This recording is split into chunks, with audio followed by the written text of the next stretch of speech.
Bonjour à tous, c'est Claire, bienvenue dans cette vidéo où je vais vous présenter un troisième jeu d'Alexandre Musruc. Alors celui-là, il est différent des autres, il s'appelle le Indelible le Normand. Il n'a pas 36 cartes, il en a 52, donc on va avoir les 36 premières cartes du Le Normand et après on va avoir des cartes supplémentaires qu'il a rajoutées qu'on peut utiliser ou non. Qu'on peut utiliser partiellement ou on peut toutes les utiliser, à nous de voir. Alors moi, ce qui m'a beaucoup plu dans ce jeu-là, c'est le côté graphique qui fait un petit peu tatouage et un peu... ouais, ça fait tatouage, puis c'est un style qu'on retrouve pendant une période dans laquelle il y avait pas mal de pin-up. Voilà, je trouve qu'il ressemble pas mal au... Il y a un tarot qui irait bien avec, qui s'appelle le Eight Coins Tarot, je crois, et qui est vraiment dans ce style-là, et j'adore, voilà. En plus, il a fait une taille de carte toute petite.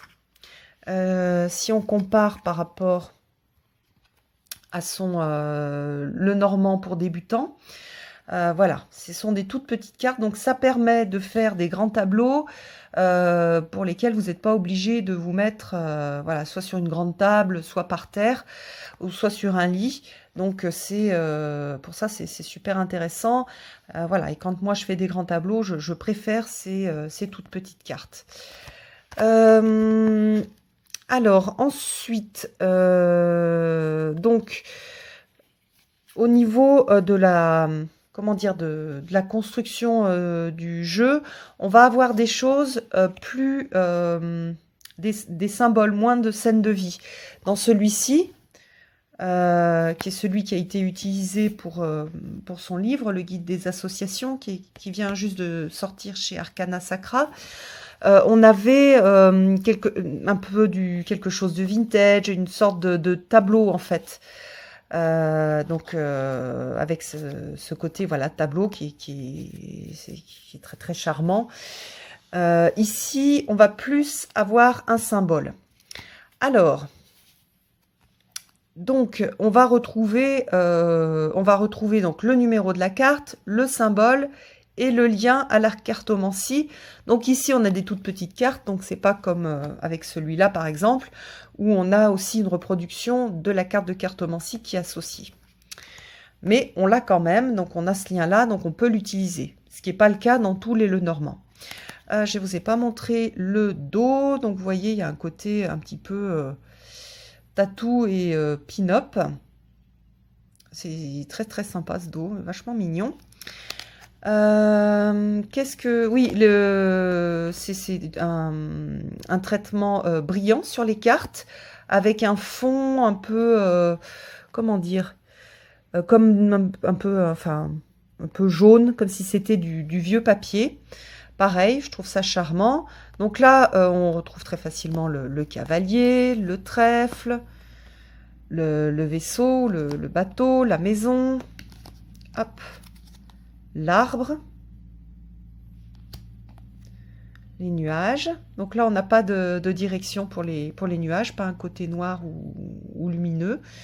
Mais on peut comment dire, si on a l'habitude du Lenormand, on se rappelle qu'on a l'habitude de mettre le côté, par exemple, lumineux à droite et le côté sombre à gauche. Le serpent, regardez comme il est beau. Il est super beau, j'adore. J'adore. No rest. Super beau le bouquet aussi. Vraiment joli. Le fouet. La faux. J'ai mélangé comme tout à l'heure. Donc oui, la faux. Le fouet. Les oiseaux. Alors celle-ci, c'est celle qu'il faut repérer, c'est l'enfant. Voilà, c'est une poupée russe. Le renard. J'aime beaucoup l'ours. On sent beaucoup cette idée de force, quelque chose, comment dire, d'imposant. les étoiles. Très beau aussi. Voilà, la tour, on a un phare, donc ça c'est bien. 20, le vin, c'est un petit peu, c'est pareil, il faut le repérer. Une fois qu'on l'a repéré, ça va. On a donc le jardin. Je vous montre sur un jeu où c'est un petit peu plus... Sur le jeu traditionnel, on voit un banc, en effet, avec des plantes autour. Mais voilà. Vous voyez, ici, là, il a gardé le côté fer forgé, mais on n'a pas la verdure derrière. Mais lui, il n'a pas fait un jardin, mais plutôt un lieu où on se rencontre, ce qui est la signification du jardin, le lieu social. Alors, le mont.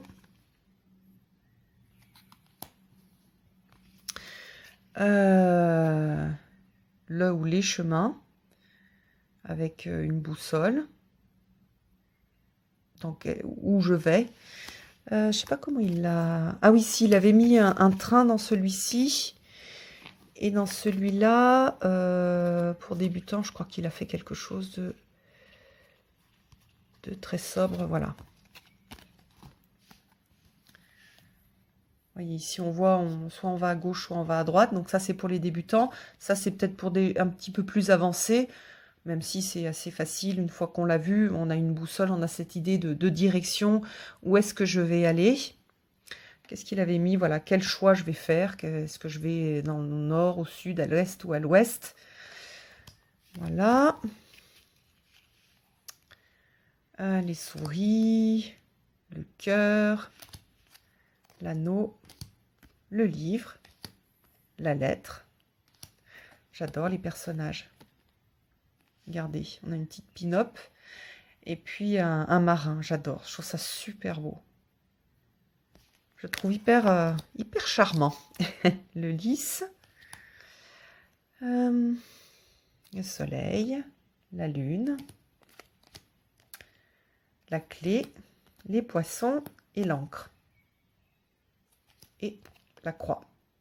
Voilà. Et ensuite, donc, on n'a plus d'association avec la cartomancie dans ces nouvelles cartes. Et on va pouvoir les utiliser. Voilà, donc là, on a un rasoir. Ici, on a une licorne. Ça, je pense que c'est une carte que je garderai. Je ne sais pas si je les mettrai toutes. Le rasoir, pour moi, c'est un petit peu comme la faux. Donc, soit j'utiliserai le rasoir, soit la faux. Mais bon, j'ai l'habitude de la faux, donc je laisserai peut-être la faux. La licorne, j'aime beaucoup. La sirène. Ça peut être intéressant, en fait, ces cartes supplémentaires aussi pour faire des tirages particuliers. Par exemple, si je veux travailler sur, par exemple, des secrets de famille ou des choses que je voudrais éclaircir et pour lesquelles j'ai du mal à me souvenir, je peux mettre cette carte au milieu et puis faire un tirage en 9 cartes, en mettant 3 en haut, une de chaque côté et 3 en bas. Et donc, en fait, je vais travailler sur ce thème-là d'oubli. Donc après, celle-ci, c'est sur l'amour. Ça ressemble un peu au cœur. Là, on a la pipe. Un parapluie. Un diamant. Une carte qui représente le temps. Ça peut être intéressant aussi comme carte, j'aime bien. Là, on peut... moi, c'est vrai que j'utilise d'une façon assez personnelle le normand et je l'utilise aussi pour faire pas mal pour avoir des messages aussi psychologiques. Donc là, c'est le ça, c'est les démons intérieurs, c'est le bourreau intérieur, par exemple. Donc ça peut être aussi une carte, je trouve, intéressante. Là, on a une notion de créativité. Je l'aime beaucoup. Beaucoup, beaucoup. Elle est sympa, cette carte. Le coq. Ça pourrait être, par exemple, l'ego, l'estime de soi. Le cactus, même chose. Une carte que je me vois bien utiliser. Le poignard. Là, on a un œil. des petits papillons et puis une muse. Et puis on a une carte supplémentaire. Alors ce que je pense faire, c'est, je pense que je vais coller cette carte supplémentaire sur le petit... mince, bah, pas ici du coup. Je pense que je vais la découper et je vais la coller sur la boîte pour repérer la boîte. Ou alors je vais lui faire un petit sac et je découperai une partie pour repérer le petit sac que je... Enfin, c'est cette petite partie. Je laisserai pendre sur les liens du petit sac. Je vais voir ce que je fais. Donc voilà. Alors en résumé, moi je suis complètement sous le charme de celui-ci. J'aime beaucoup, beaucoup, beaucoup, beaucoup, que ce soit juste en petit Lenormand ou en utilisant les cartes supplémentaires. Voilà, donc celui-là, il est un peu plus, voilà, avec un style plus tatou. Il y en a un qui est plus un style vintage. Voilà, que je trouve charmant, que j'associerai avec certains tarots ou oracles qui sont de ce style-là. Et puis celui-là, il est vraiment bien pour les débutants. Donc voilà, bah écoutez, j'espère que ces présentations vous auront intéressé. N'hésitez pas à aller sur son site parce que vraiment, il a fait plein de jeux. Donc même si ceux-là vous plaisent pas... Il y a de grandes chances pour que vous en trouviez un qui vous plaît parce que je sais pas combien il en a, mais c'est assez incroyable. J'ai jamais vu quelqu'un qui crée autant de visuels pour du Lenormand. Voilà, je suis super contente. Je remercie Alexandre de m'avoir envoyé ces jeux-là. Comme ça m'a permis aussi de vous montrer le type de voilà le type de boîte dans lequel ça arrive, le type de traitement, hein, c'est tout des traitements glacés avec des cartes assez épaisses et du coup au début un peu moins souples mais qui deviennent souples au fur et à mesure qu'on les brasse. Les cartes glissent bien, c'est hyper important pour le Lenormand, pour les mélanger correctement. Et puis voilà, puis je crois que je vous ai tout dit. Je vous embrasse tous et je vous donne rendez-vous dans une prochaine vidéo. À bientôt!